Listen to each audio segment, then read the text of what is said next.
Hello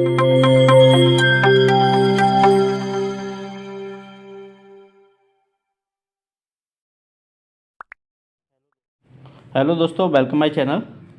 आज की video होने वाली है कुक के लिए, जो कि इसमें हम देखेंगे कुकिंग के मेथड कि कितने टाइप से किस तरीके से हम कुकिंग कर सकते हैं, किस किस मेथड को अपने कुकिंग में शामिल कर सकते हैं। ठीक है, तो सबसे पहले बोलना चाहूँगा जो कैंडिडेट कुक के हैं वो वीडियो पूरा देखें, ज़्यादा से ज़्यादा शेयर करें। ठीक है, और आप लोगों के लिए कल एक प्रीवियस एग्ज़ाम जो हुआ था उसका सॉल्यूशन लेके आ रहा हूँ, तो आप लोग ज़्यादा से ज़्यादा लाइव वीडियो में आके जुड़ें, क्योंकि वो क्लास हम लाइव रखने वाले हैं।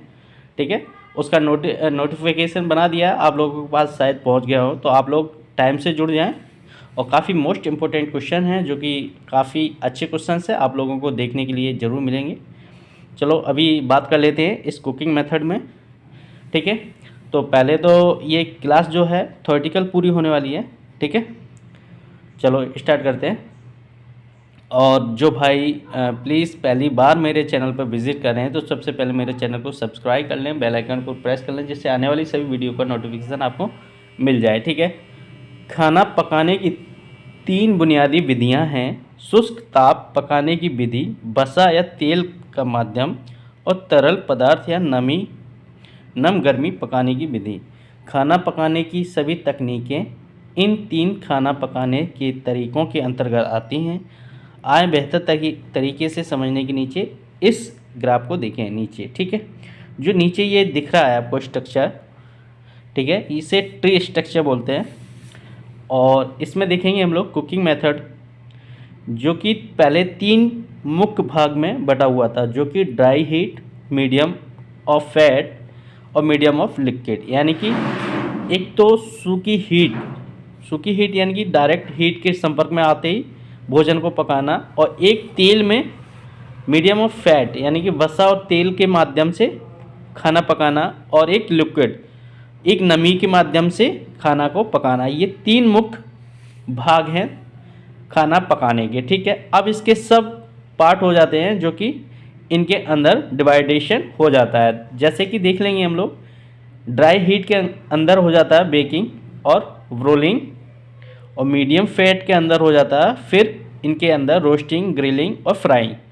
अब रोस्टिंग के अंदर भी 4 पार्ट हो जाते हैं, जिसमें स्प्लिट, तंदूर, पॉट और ओवन आ जाते हैं। ठीक है, रोस्टिंग के अंदर। और ग्रिलिंग के अंदर 2 आ जाते हैं, ओपन फायर और सालामदर। ठीक है, फ्राइंग के अंदर डीप और सैलो आ जाता है। इसी तरह से इधर आ जाता है जो मीडियम ऑफ लिक्विड में है, इसके भी यहाँ पे 5 डिवाइडेशन हो जाता है, जो कि ब्रेजिंग, स्टूइंग और स्टीमिंग और बॉइलिंग और पॉचिंग। ठीक है, अब स्टीमिंग के 2 पार्ट हो जाते हैं, डायरेक्ट और इनडायरेक्ट। अब हम लोग इसे थोड़ा डीपली में देखेंगे और ब्रीफली समझेंगे। ठीक है, तो सबसे पहले हम यहाँ उठाने वाले हैं सूखी गर्मी में खाना पकाने की विधि। खाना पकाने की इस विधि में भोजन पानी, वसा या तेल की उपस्थिति के बिना पकाया जाता है। यह केवल गर्म हवा के संचालन पर निर्भर करता है। पॉइंट नंबर 1 देखेंगे, ब्रोइलिंग। ब्रोइलिंग क्या होता है? यहाँ जैसा कि आप लोग फिगर में देख रहे होंगे, जो कि आपको कोयला दिख रहा है, कोयला के ऊपर एक जाली दिख रही है और जाली के ऊपर फूड रखी है। यानी कि ये डायरेक्ट हीट के संपर्क में ना आके हीट से मतलब गर्म हो रहा है, खाना बन रहा है। ठीक है, इसमें कोई लिक्विड नहीं है और ना ही कोई आपका तेल बसा है। ठीक है, यह सीधी गर्मी से पक रहा है। ठीक है, यह ऊपर या नीचे गर्मी के स्रोत से किया जा सकता है। यह ड्राई कुकिंग है और इसे लोहे की पट्टी या तवे पर किया जा सकता है। यहाँ खाना बिना ढके पकाया जाता है। पैन या बार को चिपकने से रोकने के लिए थोड़ा तेल लगाया जाता है। उदाहरण के लिए जैसे मशरूम, ऑयस्टर सॉस के साथ भुनी हुई मूंगफली और भुने हुए बेकन, भुना हुआ सामान। अब देख लेते हैं पकाना, कुकिंग। बेकिंग ओवन में सूखी गर्मी के लिए किसी क्रिया द्वारा खाना पकाने की एक विधि है।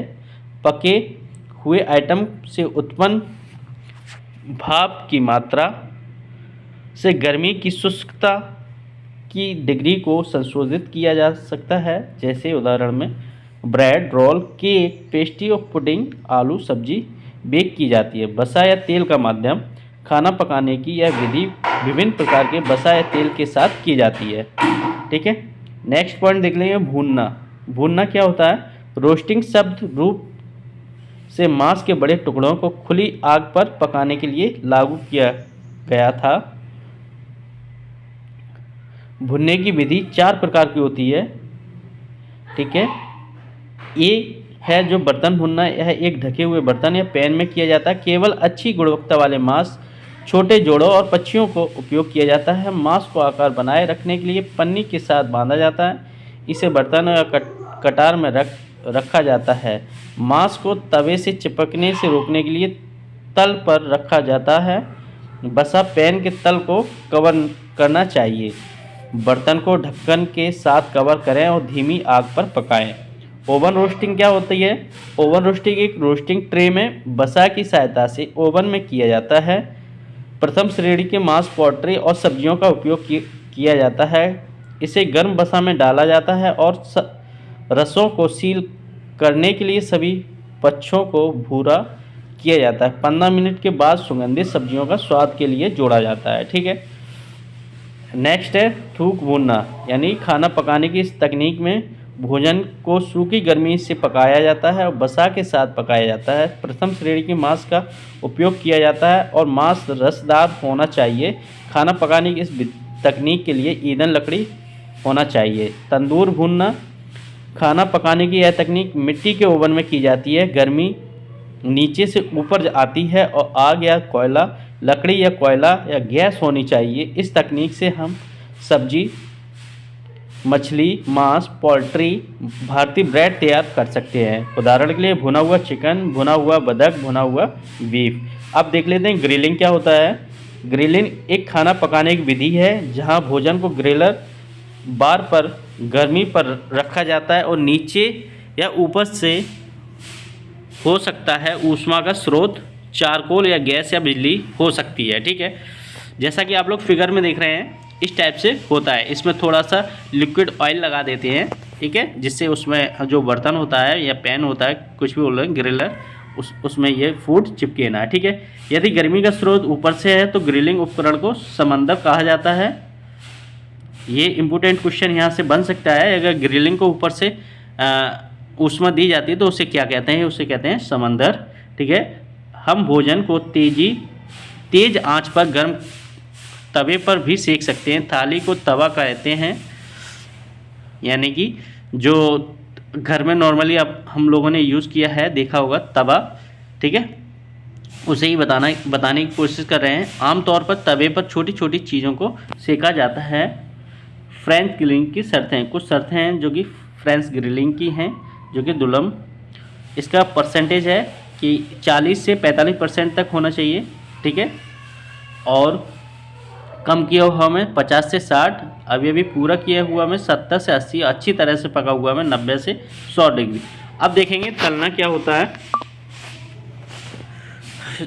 और जो भाई मेरे चैनल पर अगर विजिट कर रहे हैं तो डिस्क्रिप्शन में जाएं, टेलीग्राम ग्रुप का लिंक है, उसमें ये PDF दोनों मिल जाएंगे, हिंदी में और इंग्लिश लैंग्वेज में दोनों PDF आपको मिल जाएगी। वीडियो को देखने के बाद आप लोग टेलीग्राम ग्रुप को जरूर ज्वाइन कर लें, वहाँ पर ये PDF मिल जाएंगी। ठीक है, तलना, भोजन को जब तक तला जाता है उसे उच्च तापमान पर तेल या वसा में रखा या डुबोया जाता है। सतह को कम से कम भूरा करने के लिए उपयोग किया जाता है। तलने की विधि मुख्यतः 2 प्रकार की होती है। एक डीप फ्राई खाना पकाने की विधि है जिसमें भोजन को गर्म वसा में डुबोया जाता है, और परंपरागत रूप से लेकिन आज सबसे अधिक तेल जैसे कि उथले तेल में उपयोग किया जाता है। उथला तलना क्या होता है?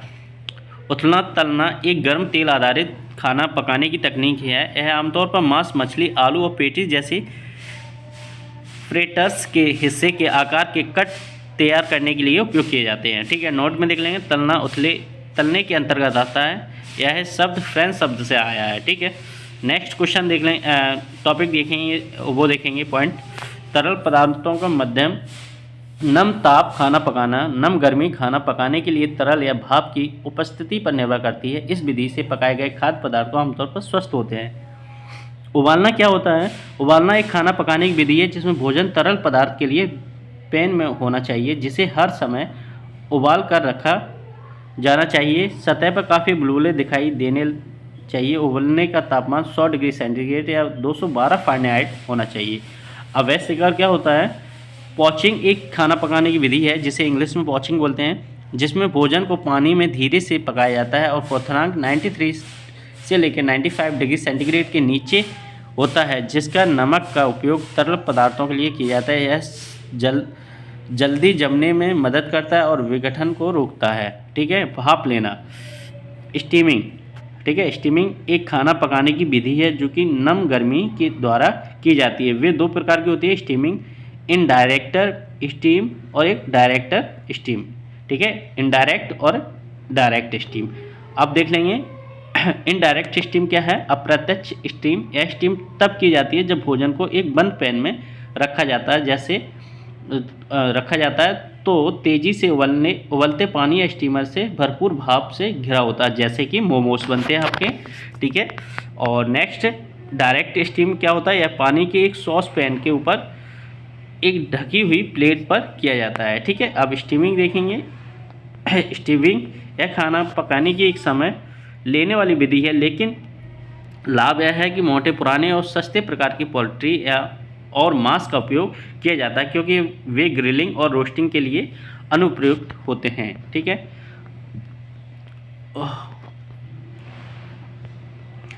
पानी की थोड़ी मात्रा स्टीविंग किया जाता है, तब तक स्टॉक किया जाता है जब तक कि कटे हुए खाद्य पदार्थ नर्म ना हो जाएं और तरल भोज्य दोनों एक साथ परोसे जाते हैं। यह एक ढके हुए सॉस पैन या कैसरोल में किया जाता है। ठीक है।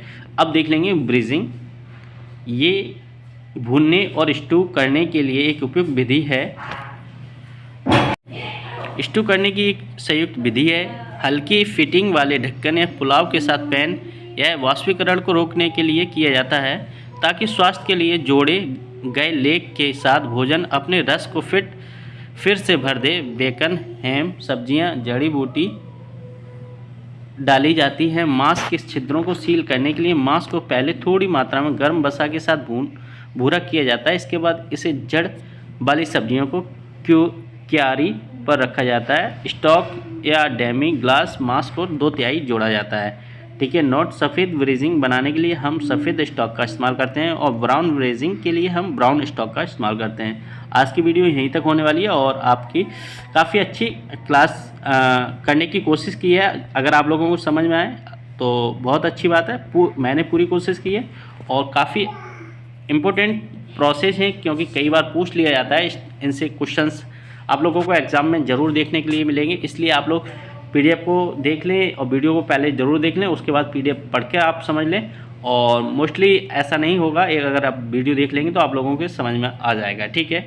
और टेलीग्राम को ज्वाइन कर लें, वहाँ पे आपको पीडीएफ मिल जाएंगी। ज़्यादा से ज़्यादा शेयर करें। जय हिंद। और लाइव क्लास में आना ज़रूर जुड़ जाएं। ओके। जय हिंद भाइयों।